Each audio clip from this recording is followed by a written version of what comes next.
Hey, what's going on, everybody? This is Chris from AppSumo, and today I am joined with none other than the amazingly talented Marie Forleo. If you have not been lucky enough to come across Marie, I will tell you a bit about her before we dive in. So, named by Oprah as a thought leader for the next generation, she's the star of the award-winning show MarieTV with over 54 million views and the host of the Marie Forleo podcast with 14 million downloads. Marie has taught entrepreneurs, artists, and multi-passionate go-getters from all walks of life how to dream big and back it up with daily action to create results. She runs the acclaimed business training program B School. In her recent book, Everything Is Figureoutable, was an instant #1 New York Times bestseller. Marie, thank you so much for joining me today. Yay, Chris. Thank you for having me. It's so good to be with you. So you have so many successes. When you look back on that, like, what do you think your 20-year-old self, who we meet at the beginning of the book, would be thinking if you said, hey, this is where you're going to be in 2020? I don't know if she would honestly believe it. I was so insecure, especially at 20. I was still in college, still trying to figure out who the heck I was supposed to be in the world. And honestly, that journey of trying to figure out who I was, how I could contribute to this world, man, I struggled with that for years in my 20s, Chris. So I think 20-year-old Marie would have been like, wait, what? She definitely wouldn't believe it. Yeah, the journey is so incredibly relatable, and you write in a very open and honest way kind of about that. And I think just going through all of the different jobs and careers that you had, I think so many people think you're going to stumble upon that perfect thing like right out of college. I know for me, it was that feeling of everybody just got their job, they went in and they did it, and you're like, man, they're on their track, they're moving up, and you're like, what am I doing? I'm doing this and then this and then this. What was that like for you? If you could talk about kind of that insecurity you were mentioning. Oh, yeah. So first of all, I think in society, we've done a pretty terrible job, generally speaking, of preparing young people for what it's like to actually be in the real world. And so many of our ideas around career and livelihood are rooted in these archaic notions of specialization, right?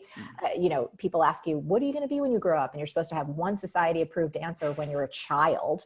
And then before you've even had any type of real world experience, it's like, you must know what you're going to be and have a 5-year and a 10-year plan. And it's just like, no, that's not how it works at all. Plus you layer on the fact that, for me at least, I think there are some folks in the world, my partner Josh is certainly one of them. As a child, he knew he wanted to be an actor, right? He was kind of very clear on that. My friend Elizabeth Gilbert, she knew she wanted to be a writer. Like, it was so clear. But for someone like me, I was like, I want to be 17 things. I want to be a writer, a dancer, a teacher, a psychologist, an artist, a fashion designer. Like, there were always all of these different fields that were so interesting to me. And no one ever talked about people like us. You know what I mean? It was like, well, how do you actually fit into society when you have all of these passions and interests? So for me, working on Wall Street was like my first clue. I wanted to be on the floor of the New York Stock Exchange, partially because I'm a human who has a lot of energy. And I couldn't foresee myself sitting at a desk all day, right? Graduating with a business degree, I was like, I can't really be in a corporate environment. Like, it doesn't all work. But I remember being on Wall Street and being so grateful to have a job. I'm the first in my family to even go to college. So I was super grateful for that paycheck, the health benefits, the opportunity, all of it.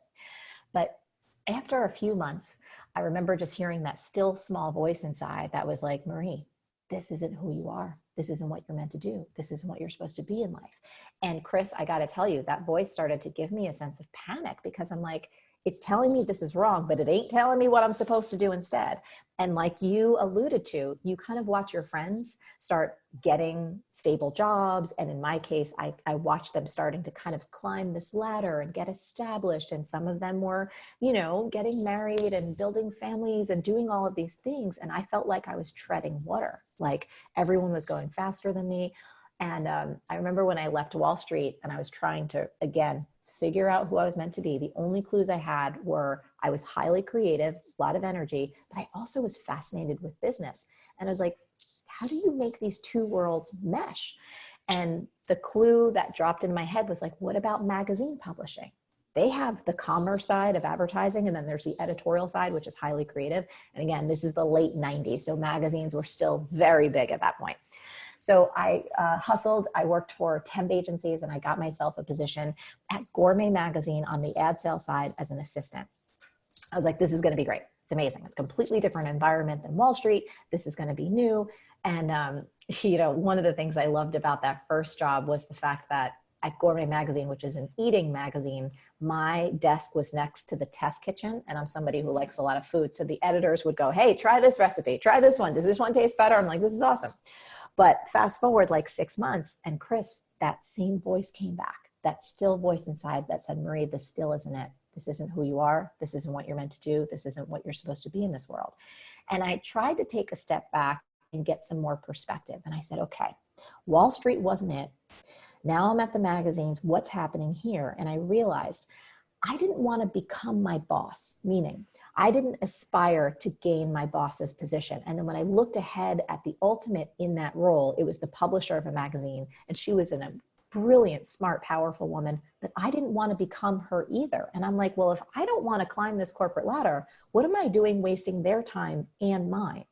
So I said, maybe I'm still too much on the business commerce side of things. Let me try something even more creative to kind of flex that part of myself.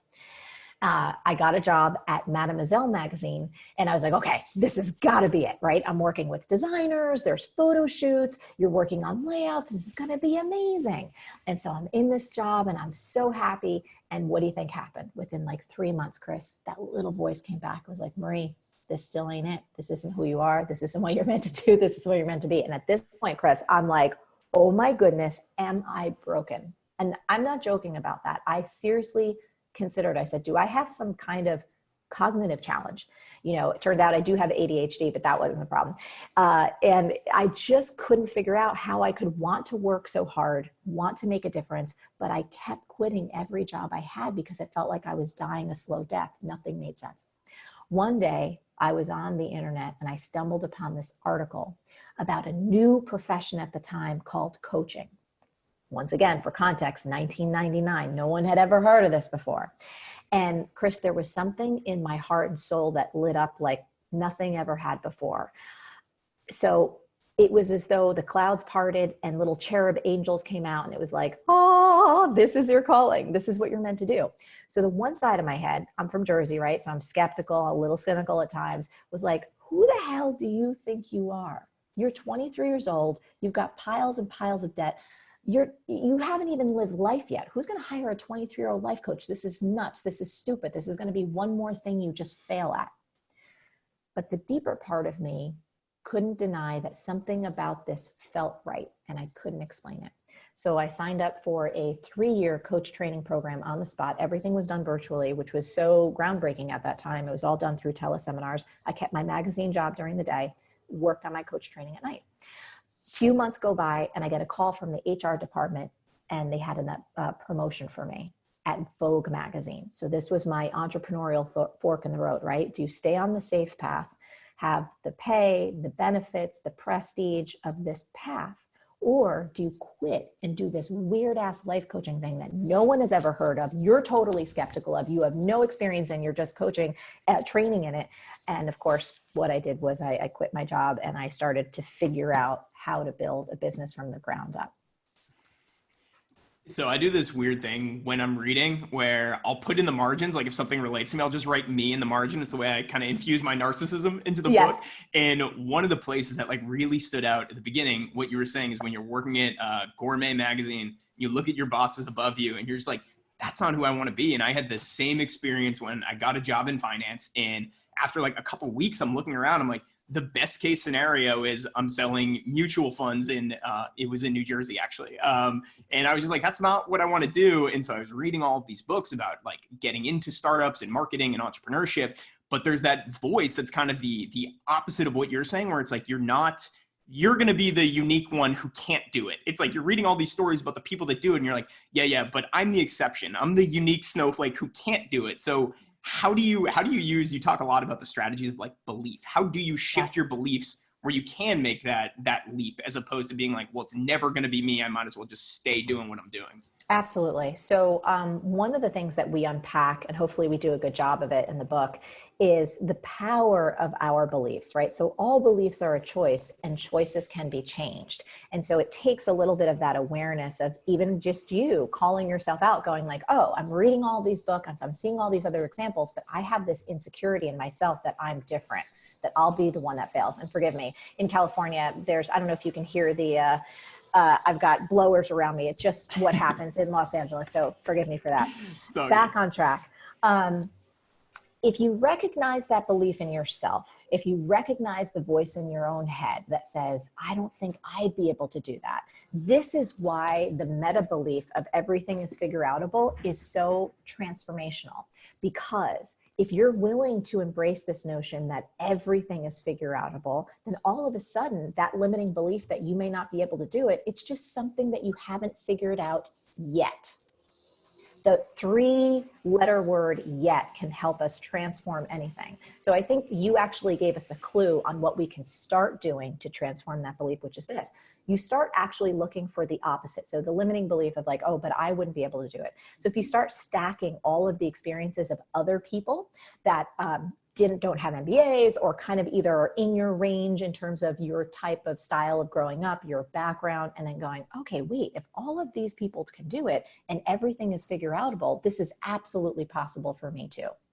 And again, we go deep into the book in terms of how to unwire those beliefs and how to build up the belief that everything is figureoutable. But that's really one of the first and most important steps is awareness. Because if you're not aware of the dialogue happening in your own head, there's no power that you have to change it. But once you can observe it and not beat yourself up for it, just observe it with curiosity and go, where did I get that crappy idea?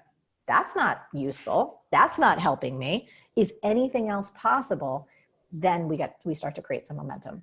And you also talk about that idea of like the truth of that. Like, even if it's not necessarily true in like the most factual sense, what other life do you want to live? Like, it would be better to live with that, even if it's a bit inaccurate than the other way. Well, yeah. And, truth is an interesting thing. I grew up believing in Santa Claus. So I grew up believing that Santa Claus was real. Then at a certain point, I discovered that wasn't the truth, and for many of us, I mean, if you go back in history, many people believed the truth was the world was flat. Then all of a sudden that belief transformed, right? So the truth can shift. And so I think it's not about magical thinking. It's about really being real with yourself. Is the belief that I'm holding on to, is this serving me? Is it productive? Is it making me feel joyful? Is it helping me be my best, the best that I can possibly imagine myself to be? And if not, who cares what's true? Why don't we focus on what's useful? And so that's where you kind of start to get to unpack things and get a little semblance of control over this whole thing and your heart so that you can move ahead. And as I always like to say, use your special gifts to change the world. Mm-hmm. You share the cringeworthy moment where you did your first workshop. And I think that was such a great story because I think it's like everybody's worst fear when they're starting is like, well, what if I do something and nobody shows up, or I host a webinar and nobody comes to it and it's a failure, and you're like, I did it. It's not that bad. And I got the worst one out of the way. But can you kind of dive into that a bit? Oh, absolutely. So I remember when I was first starting my coaching practice and I would see the most incredible speakers on these stages, and I remember initially, I think I was like 18 and I went to my first Tony Robbins event, for example. And I was like, oh my goodness, I couldn't even believe that this was a career, that this is like a thing that happened. I remember reading Deepak Chopra's book and realizing that he taught thousands and thousands of people. And so I remember having this aspiration to be able to speak and lead and support thousands of people at a time. But I was like, okay, I got to get started. And I had this idea for like the cheesiest personal development workshop ever. I was like, okay, I want to teach people how to create a life they love. And I was learning so many amazing tools in my coach training that, again, I could not believe none of us are taught as children or as young adults. I'm like, all this stuff actually works. Why am I just hearing about this now in my 20s? So I wanted to put on this workshop. And I was still close friends with a yoga teacher that I had in college. And she was like, hey, Marie, if you want to do a workshop, you can use my basement in New Jersey. And I was like, this is amazing, a free space. And at the time, I think I had Microsoft clip art, Chris. Man, I went to town. I developed a whole little workbook. I went to whatever the Staples was at that time. It might've been Staples, but I got a flip chart. Like, I was prepared. Took a train out to New Jersey, all of my supplies, and my very first workshop was incredibly well attended by 5 people. My parents, which were 2 of them, Claire and her husband, that's my yoga teacher and her husband, and she literally, Chris, pulled in a stranger off the street. There were 5 chairs in a somewhat musty New Jersey basement, and I stood there, and all these folks, God bless them, right? Incredible. They sat there with me for hours, including my parents, while like a 23-year-old taught a workshop on create a life you love. Like, I literally want to throw up even telling you about it, but they were respectful and kind. And you know what? I got through that workshop. And you know what? I can pretty much guarantee that was my worst one of my entire career. I was like, it's all uphill from there. And even while the critical part of my mind looks back on that and it's cringeworthy, the deeper part of me is like, you know what? You took action. You did something. You took a step on the road to progress to your dreams. So I look back at that, Marie, and I'm proud of her as much as I cringe. Do you know what I mean? Like, both can be true. And I think that one of the most challenging things for us in the climate that we're in now, social media is so much a part of most of our daily lives. And so we have this feeling that the world is watching us and judging us constantly. And we're so terrified of looking like an amateur. We're so terrified of making a mistake. We're so terrified of crickets, of having no one show up. But I think what we fail to remember is that every pro starts as an amateur. Every single one of us, no matter who we are or what we do, every athlete, every scientist, every performer, every entrepreneur starts out not knowing what the hell they're doing. And the only way we get some type of experience and some type of confidence is being really sucky at first. So one of my favorite phrases that I like to share with anyone I get the opportunity to talk to, especially around this topic, is starting small and sucky beats staying stucky.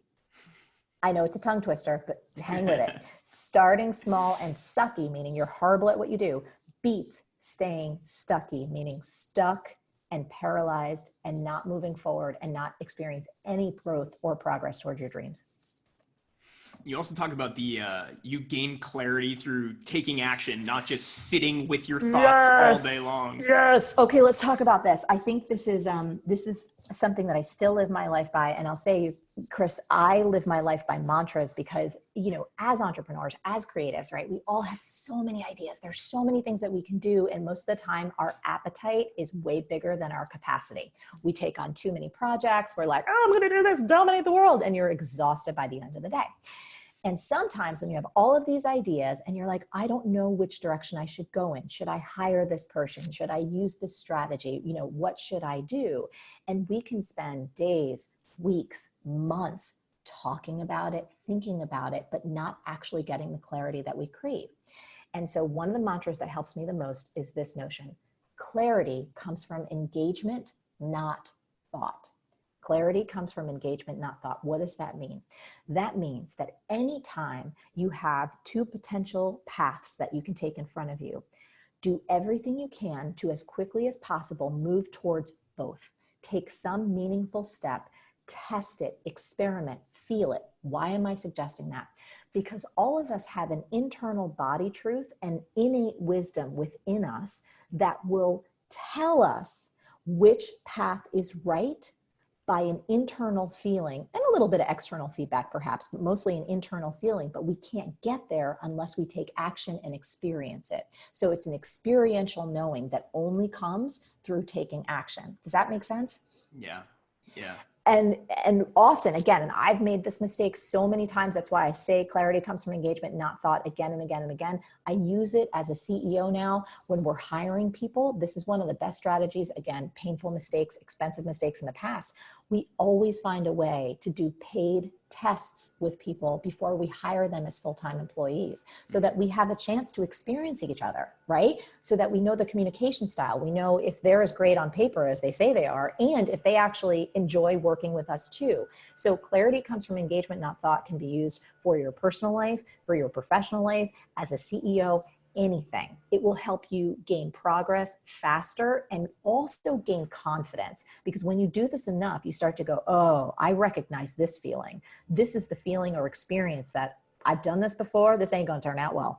And so it allows you to shift and go down a different path.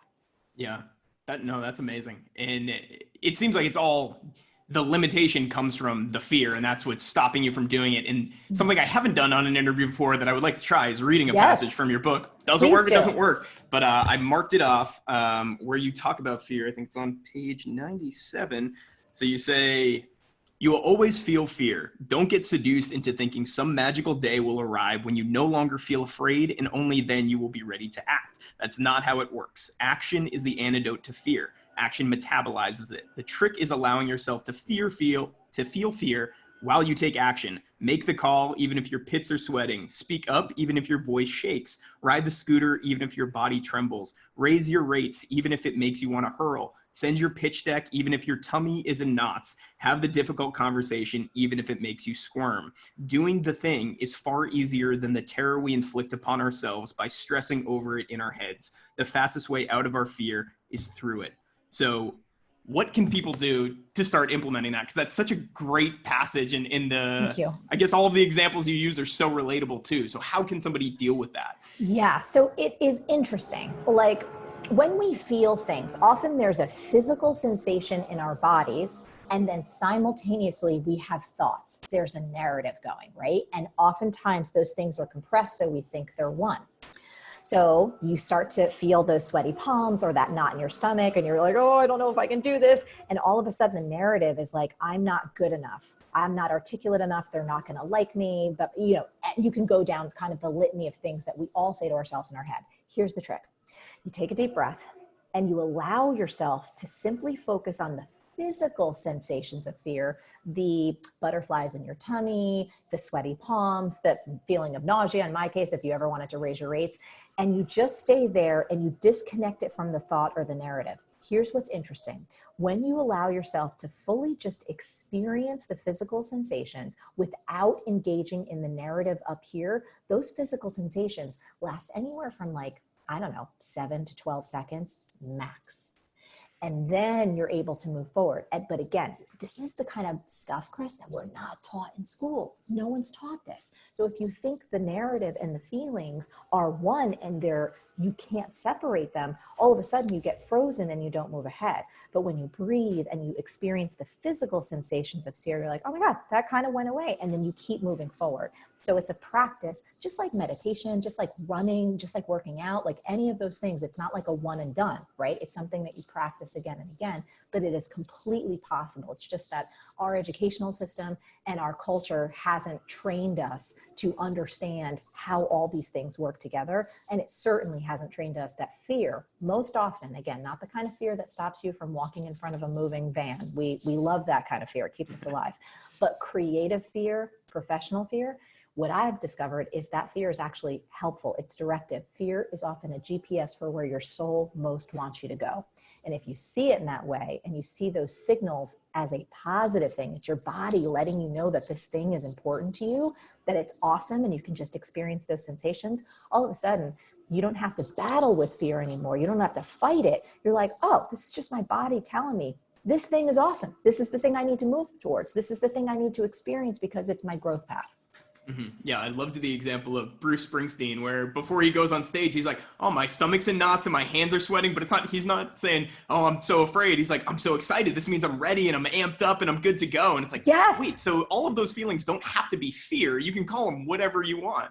Yes, that's absolutely right. And the fact that we're human and we have these emotions and these sensations, it's like, that is a part of being human, right? This is a part of the wide range of experiences and emotions that we have as human beings. This is a gift. But somehow in our culture, we've said only these ones are okay, right? Only the ones that we've been taught are like happiness or joy or confidence, like that's okay. But what about all of these other sensations that happen? What if we could use all of them in service of who we want to be and what we most want to achieve and accomplish?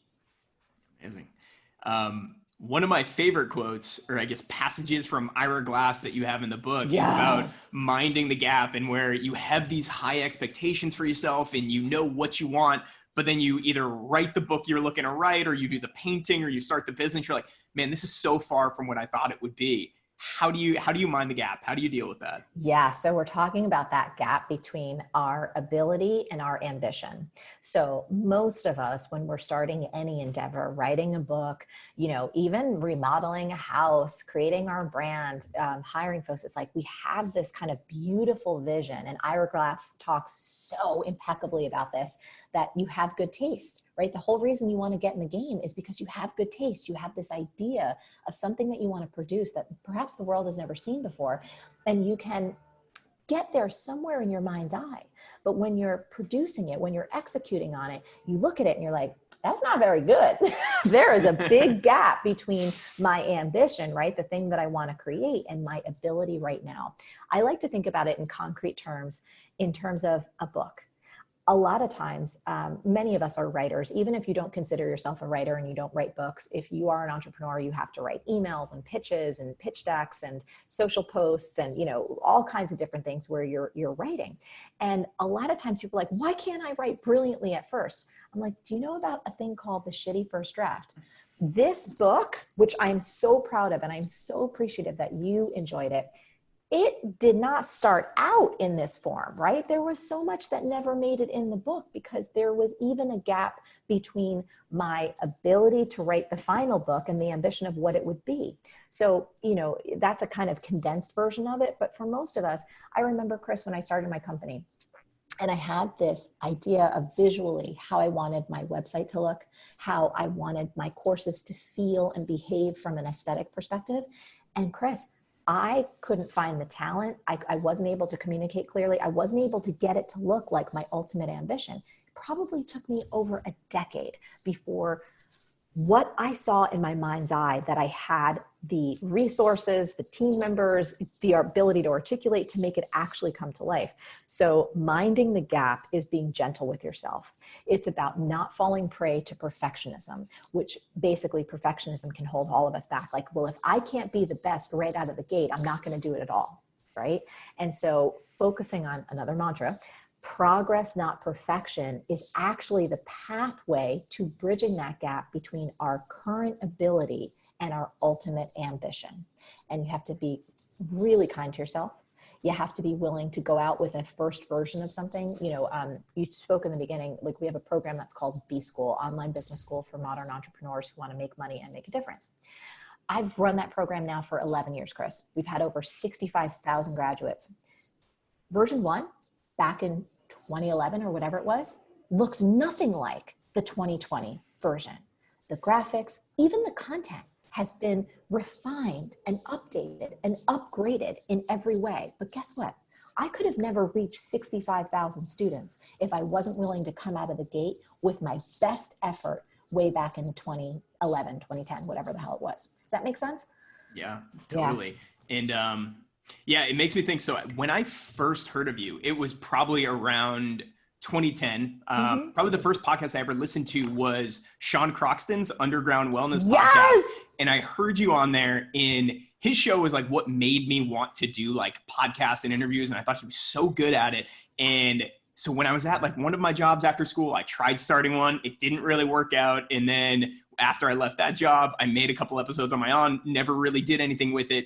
And you talk about this idea that your dream might not exist yet. And so you kind of need to like build up the ability before then. So I've done all of these ones that never really worked out. And then the opportunity now has struck with AppSumo and our ability to do this. And now I've been able to get incredible guests on. But it was that like slowly building up and not necessarily seeing those individual failures as failures if they lead somewhere else down the line. That is so right on the money. In my experience, I remember there was a point in my career, I was really being honest about my multi-passionate nature, and I loved coaching. I loved personal development. I loved everything I was learning and building around business and online business, which was very, very new at that moment in time. Again, early 2000s now. But there was this other piece of me, Chris, that was just passionate about dance and fitness and this whole other world that seemed completely disparate from everything I was doing over in the personal development online coaching world. And I remember just finally giving myself permission to start taking dance classes. I had never taken a dance class in my life. And again, made it to this point where I was like, I just need to be all of me. Because every time I try and shave off pieces of myself, I feel miserable and it slows me down and just not good things. And I remember when I started to take dance classes and I was like, okay, I actually have a little bit of a gift around this. And I worked really, really hard.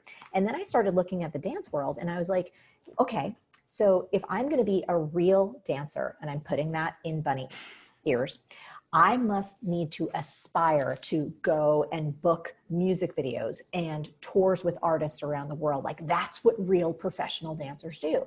And I remember I found out about this Missy Elliott audition, which I'm a huge Missy Elliott fan. This will go away in a second. Anyway, I was so nervous, right? No dance experience, but I'm really, really into hip hop. And then I show up at this Missy Elliott friggin' dance audition. There was a line around the corner of the coolest dancers that you have ever seen in your life, and they're freestyling, and I'm just sitting there feeling like the biggest dork, so intimidated, wanted to go home. I finally make my way, it's probably like an hour or two in the waiting line. I make my way up into the audition room, Chris, and I was so nervous. And I'm in this audition room and there's all these professional dancers and there's like 8 of us. The director / choreographer, front of the room, broke down like an 8 count or 2, and my worst dance nightmare came true. I could not pick up that choreography so fast. Everyone around me was literally, it was like they had photographic memories. And within like 3 seconds, the choreographer was like, okay, now you all do it. And I was standing in that room, pro dancers, Chris, I froze. I could not keep up. And I ran out of that room crying. In New York City, I cried from Midtown all the way home and I felt like the biggest loser. Why am I telling this story? It shattered the thought of who I thought I should be in terms of I need to be this professional dancer, go on all these auditions, get tours with music artists. But when I really stepped back and got honest with myself, the truth was I didn't want that life. I didn't want to give up my coaching career. I didn't want to give up my coaching business. Cut to 2 or 3 years later, Nike starts this program that they had never started before called the Nike Rockstar Workout, where guess what they needed? They needed people who were fitness people, which I was, and hip hop people, which I was, and who had an ability to coach and lead, which I was.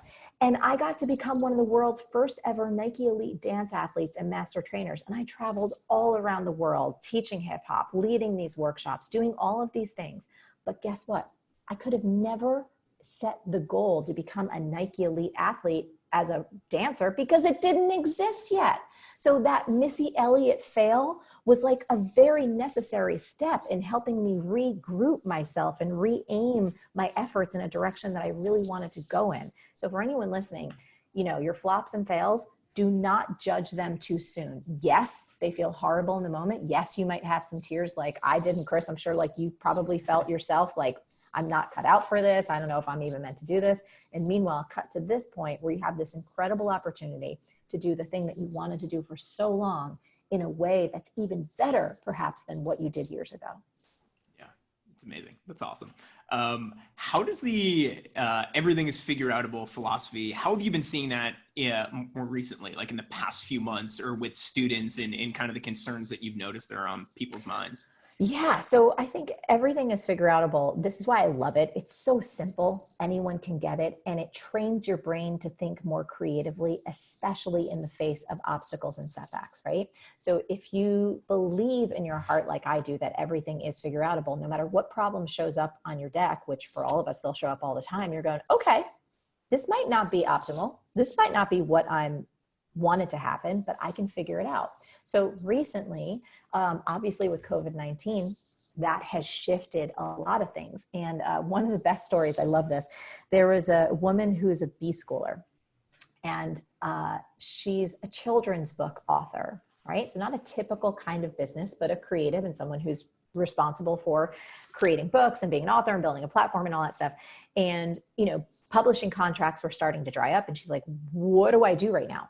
And she really stepped back and thought, she said, okay, everything is figureoutable. Let me connect to my ideal client and customer and think about what they want. What do they want from me right now? Well, I can't produce another book in this moment, but I think my ideal customer, who are parents, specifically working moms, they want like 5 or 10 minutes just by themselves, because obviously with COVID, childcare, right? Everyone's working and they've got family situations. So here's what she did. And I thought this was brilliant in the Everything Is Figureoutable umbrella. She said, I can figure out how to write and create a new story and tell it online in a way that's going to serve my ideal customer. So here's what she did. She wrote a story about what kids should do when they're home and they're bored. She sent out a few notices on social media and her email list at that time. She put up an opt-in. Chris, she got over 10,000 new opt-ins overnight. She read this new story that she created to all of these parents. She sold so many more books, and parents were writing her letters saying, like, this was the first time in weeks that I've had 10 minutes to myself because you entertained my kid through Zoom telling one of your beautiful stories. So more of her books. So it was just, it's like, everything is figureoutable, right? So if all of these kind of things are shaking underneath me, how can I use my gifts and my ingenuity and my creativity to do something different that's of service?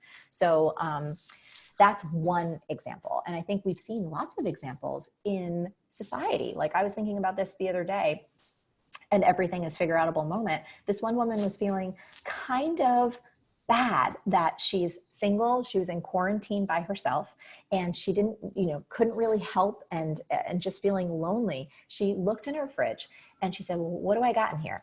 She had all the ingredients to make a massive eggplant parm tray. So here's what she did. She cooked an enormous tray of eggplant parm, and then she went on the app Nextdoor and she let all of her neighbors know, because there was folks around her with food insecurity, didn't have enough to eat. She said, I made a big plant of eggplant parm. I've wrapped them in individual portions. I'm putting it on my porch. If you're hungry and you need food right now, you can come have some. What did that do? She figured out how to not feel sorry for herself and not feel alone. She figured out how to make a difference in her community, even though she's not a first aid, healthline worker, you know what I mean? It's anything that is traditional in terms of what we need during a time like this. But she used what she had to figure out a way to not only move forward, but to do something really great for people around her. That's a beautiful story. That's awesome. Do you know the name of that short story or the children's book? I don't off the top of my head. We'll have to put it in the show notes. Yeah, absolutely. You can email my team. I believe she's in Norway. And okay. It's just awesome. Like I loved watching. There was another B schooler who her company usually makes outdoor furniture cushions, right? So this is a few weeks back. And obviously the market for outdoor cushions wasn't hot at the moment. Everything was down. And she said, hey, I'm going to take all this fabric and make gowns for medical workers. It was like, come on, like everything is figureoutable. So I think that the baseline of that belief helps every single one of us tap into something we all have: ingenuity, creativity, determination, resilience, and the ability to get up and say, okay, this may not be an optimal situation, but you know what? I'm more powerful than this. I'm more creative than this. I can do something right now. And what is that? And it gives us a pathway to move forward. Mm. One of the things you talk about is the idea of, I guess, fault versus responsibility. It might not be your fault that something happens to you. And I think that's a lot of what we've been seeing with like 30 million plus people filing for unemployment. It's not your fault that happened, but how do you shift that perspective from just allowing that to be your reality to taking responsibility for it? Oh, yeah. So, there are so many things as this global pandemic has taught us that are not in our control, right? And I know many of us, especially entrepreneurs and creative, we like to feel in control. It's part of why we do what we do, because we want to be in control of our destinies. And it's a really normal thing, and it's a really beautiful thing. And I think all of us know that there are things that happen in life that we don't choose, and they bring us to our knees and they set us back, and they're bad situations. And I think one of the most important lessons that I've ever learned, and I try and remind myself of this as much as humanly possible, is that I am responsible for my experience of life. I am responsible for my experience of life. That there are things that are going to occur that are going to be painful and hurtful and terrible. That's kind of the ticket all of us have for being human, right? We kind of guarantee those things happen. But where then can we say, okay, I may not have caused this. This is not my fault, but my responsibility is around how I experience this and how I move forward. Who do I choose to be in the face of this thing? Who do I want to be and it relates to my team or my community? How do I want to show up? Do I want to be bitter? Do I want to sit back? Do I want to complain? You might want to do those things, but you have to just pause for a minute and ask yourself, is that really the most healthy, helpful, and productive thing? Is that really the highest and grandest vision that I have for myself of who I am? And if it's not, in that pause, you have a moment of choice. And you can say, well, what do I want my experience of this moment to be? Who do I want to be in the face of this thing? And so I think that little distinction allows us to both register the pain, register the disappointment, register the despair. So we should feel our feelings. It's important, right? You can't heal it if you can't feel it. So it's not about being a robot. It's not about having this false sense of bravado. None of that stuff. We're human. But once you can digest that and go, okay, this is what the situation is, I'm going to take responsibility for my experience of life and how I move forward, all of a sudden, then you get some clarity. Then you're like, all right, I think I can do this. And so I don't know if that answers your question. Feel free to ask more. Yeah. So how would somebody, if somebody makes that mental shift and they're like, okay, this is my fault. I lost my job. It's my responsibility to figure out what happens next for me. Yes. You have a lot of journaling exercises and things like that after each chapter for you to do that type of reflecting. Are there specific ones you would recommend in this type of situation? Like sit down with a pen and paper and a 15-minute timer and write about X? I think even just the prompt of who do I want to be in response to this? You can keep asking yourself and journaling about that again and again. Let's talk about journaling for a second. So one of my beliefs, especially with this book, I don't have all the answers. I know no human being does, but I am absolutely certain by adopting the belief that everything is figureoutable and by giving yourself a chance to ask really empowering questions, you can find or create your own. So journaling is what it's great for is giving yourself a little time and space away from a screen. I think it allows you to tap into that internal natural wisdom that all of us have that we're just moving too fast to really access 90% of the time. So writing in a journal by yourself, who do I want to be in response to this? Who do I want to be in the face of this challenge? And literally ask the question with curiosity. You may not know the answer, and I would challenge people to see what comes out. There may be a little zone of complaint or like, oh, that's fine. But then keep going. Don't stop there. And Chris, I don't have all of them memorized, but there's another great question I've been asking myself, especially around COVID, especially during this time that I found extremely helpful, is what are the lessons that I don't want to forget from this time? I'll share one thing with you from members of our team, Team Forleo. So many of them were so grateful. Like we talk very openly on my team, very transparently. This actually came from a member of our audience as well, where she had watched an episode of MarieTV and I had put an emphasis on creating a little bit of a rainy day fund. It was like, hey, don't live paycheck to paycheck, right? We know up to 70% of people, at least here in America, do. It's like, we need to change that. And so she had listened to an episode, people on my team as well, and they created their rainy day funds.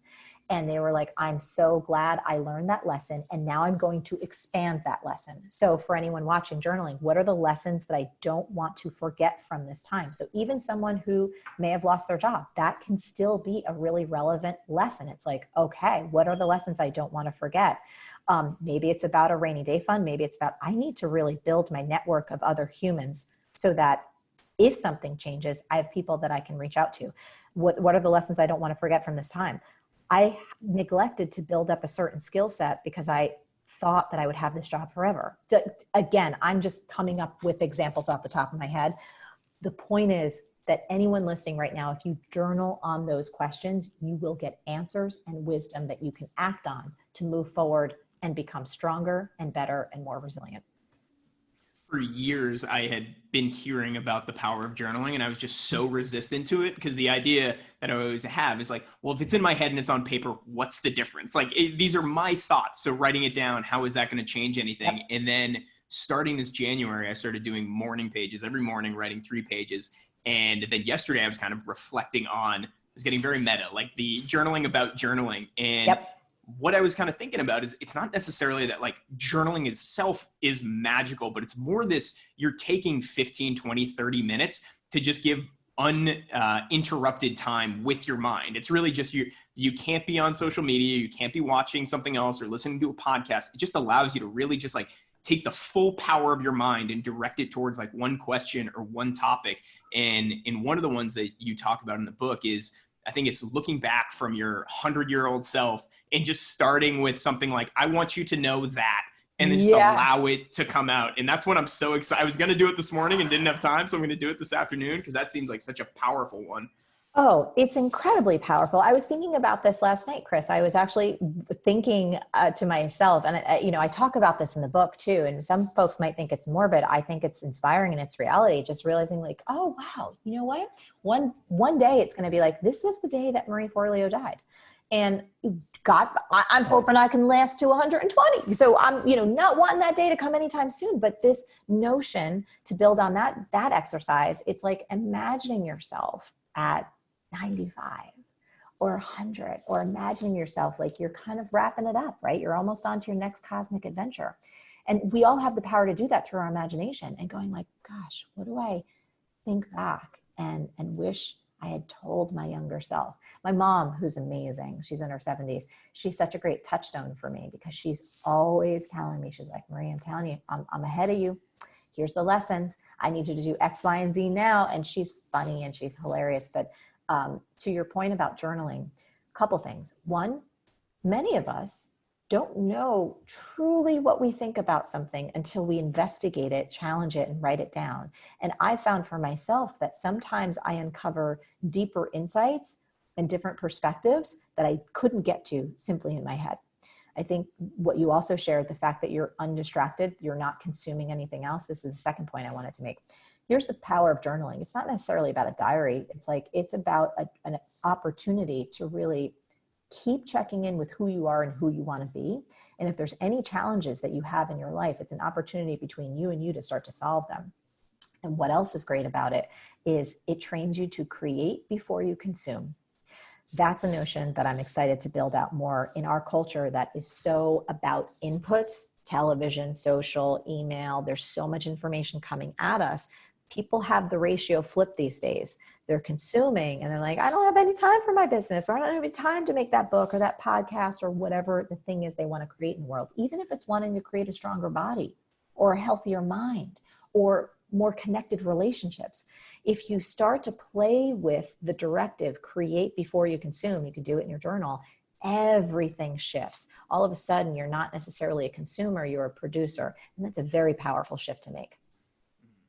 And how does that tie into the refusing to be refused? Because that, especially with all the obstacles a lot of people are facing right now, it's like you can't just rest on what, if you get a no immediately. So how do you push through that? And I loved the story about the office space that you were going for to try to film your videos on and hit some resistance, but then push through that. Oh yeah, I'll tell the quick version of that because I know we're coming up on time. But I remember there was this point in our development, probably, 7, 8, 9 years ago, where we were shooting our show. We were kind of like a traveling carnival. We would always try and find these spaces in New York to shoot in. I run a virtual company, so everyone's distributed, right? We don't have an HQ necessarily. And so trying to find photo studios that also didn't have like a music video being shot, because then the audio's off and you can't shoot videos while there's all this music happening. And we said, okay, well, what if we got our own studio in New York City? Now, I'd never shopped around for commercial real estate, but as a New Yorker myself, I was like, this ain't going to be easy and it's not going to be cheap. It's going to be very expensive. And I remember going to all these dingy places, Chris, where I was like, my goodness, how can they be charging this kind of rent for this crap hole, right? I was like, this is horrible. Until one day, I stumbled upon this space in the Flatiron District that was absolutely perfect. It had big windows, big open space, wonderful location, which happened to be a block away from my favorite karaoke joint. I'm like, this is heaven. This is awesome. And so I was so excited. And I told my real estate agent, I said, hey, let's put in an offer for the place. And it basically didn't go well. So I got notice back that there was another tech company that they wanted to give the space to. And that's all they said. And they said, Marie, you kind of lost that. And Chris, I was like, I can't let this space go. I had seen like dozens of other spaces that were horrible. And so I just took it upon myself and I said, I'm going to write a letter. I want to do everything that I possibly can. So they refused me, but I'm going to write a letter just telling them what I would do with the space, how it would be amazing.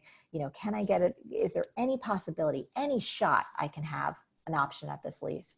And I remember walking back to the space, and I saw the gentleman who had showed it to me, who was this guy named Patrick. He was the building super. He kind of remembered me, and I was like, Patrick, listen, I heard that there's an option on the space already, but I have a letter. Is there any way you can get it to the owner's management company? It's just like, you're my only shot. And I don't think Patrick, who's a sweetheart, he's like not used to someone being that direct, just walking up to him on the street. And he said, okay, I'll take it. And I was like, can you call the owner right now from your cell phone and tell them that I'm here? And again, I was being kind, but definitely very directive on what I wanted. And, you know, Patrick called the owner, and the owner was not happy getting this call out of the blue. And then nothing happened. A few days went by, and I thought, Chris, you know what? I lost that one. I'm going to have to move on. It's fine. We'll find another space. And then a few days later, I get an email from my broker, and it was like, Marie, that tech company, the lease fell through. The owner read your letter. He wants to meet with you. And I was like, yes, it was awesome. And I found out that essentially the owners didn't understand what I did as a virtual business. They thought the tech company was like more of a stable company. And meanwhile, Chris, I had the most rock solid financials, but it's just an example of, you know, when people don't understand things, they don't really get it. But sometimes you can't take no for an answer. And we wound up getting that space and getting that lease. And the studio has become like one of our most favorite places to create magic when we're able to. But it was really another example of, you know, sometimes people will say no. A lot of times people will say no in your creative journey, and their saying no doesn't have to be your reality. Now, you never want to be aggressive. You don't want to be inappropriate, but there are creative ways to continue either to ask or to move forward or to find another way. But it comes down to that inner resolve to not let someone else's no be your ultimate reality. I love that. Two more quick questions if you have time for it before we wrap up. And these actually came from our team. So one of them was, what advice would Marie have for freelancers or service businesses who hustle super hard, but they want to build a passive side income stream for their freelance copywriting business in 2020? Oh, interesting. For their freelance copywriting business. So I'm going to give maybe an untraditional answer here. I have found 99% of the time, passive isn't totally true.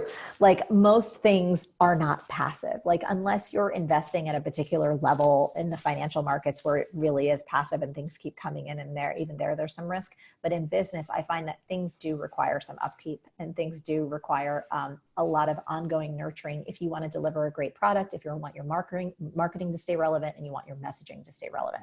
So I would say though, if you're a freelancer, if you want to develop educational products, that is a way to leverage your skills and to get towards that passive, I'm using with bunny ears because it's not really true, but that would be a way. I would say to find a specific problem, create a solution, create an online class or a course around it, and then you can start moving in that particular direction. Awesome. And the last one she sent over, I would love to hear her talk about her friendship collaboration with Laura Belgray, aka Talking Shrimp. What did Laura do for her business through copy? And what is the copy cure? I'd love to hear about how she learned copywriting and what sticks out most about exceptional copywriting. Yeah. So for me, I've been studying copy for my entire career, like since I started my coaching business, because I realized very quickly you have got to be able to communicate in a clear and persuasive way if you want any chance of your business to succeed. So that's been a passion for mine. My friend Laura, I was her dance teacher. So when I was teaching hip hop, Laura was Front Row Mafia. We have been friends for a really long time. So we both have this passion for copywriting. And then in 2012, we decided to teach this session together at a live conference that I was doing, and people loved it. So Laura, so I write all of my own MarieTV episodes, all the content that comes out of my business, that's me. And Laura, when I would do basically write MarieTV, and I always like adding comedic elements, but I'm also a very collaborative person. So Laura and I would get together and she would help me punch up my episodes, and we just had a lot of fun. And I was like, oh, we should do a copywriting course together.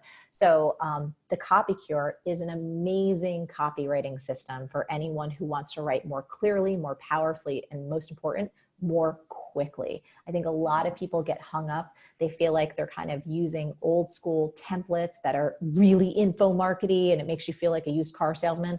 You don't have to do that. There's a whole other way to be incredibly powerful and persuasive in your messaging and actually sound like you. And that's exactly what we teach you how to do in the Copy Cure. We have an amazing free class that's coming up at thecopycure.com. We're also doing scholarships.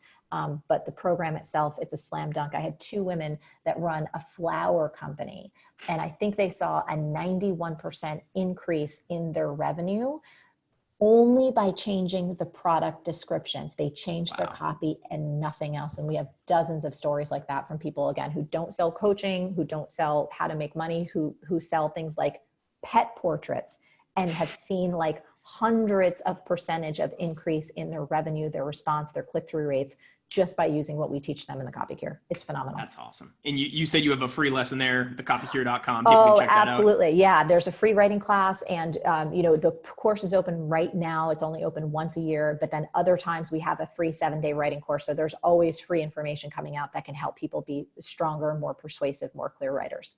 Awesome. Hope everyone will check that out because your copy is phenomenal. It's super cool. Thank you. Marie, thank you so much for coming on. This was a massive treat for me. Really, really cool. Thank you very much. Really appreciate it. Thank you, Chris. You're phenomenal. Appreciate it. Thanks so much. Take care. Bye-bye.